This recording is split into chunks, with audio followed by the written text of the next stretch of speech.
Hello friends, welcome back to the my new video guys and my YouTube channel guys. Today friend we are going to talk about guys how can we disable guys eyes protection mode setting in our Tecno phone. Friends, you want to disable guys your eyes protection mode setting in your Tecno phone. So how can you disable today I will show you in this video guys. Guys, you don't want to use your eyes protection mode setting, you can disable in your Tecno mobile. Open your phone setting guys. After on phone setting I scroll it, friends, you can see this type of setting. So friends, click on guys this display and brightness guys, tap here. Friends, click on guys this eye care setting means sorry friends, click on this eye care setting. So friends, you can see your eye care means eyes protection mode setting we can disable from here. After disable guys, this setting will not work guys. This brightness setting, eye care mode means your eyes protection mode will disable in your phone guys, you cannot use.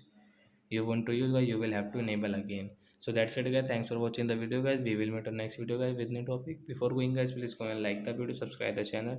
Bye bye friends, thanks for watching the video.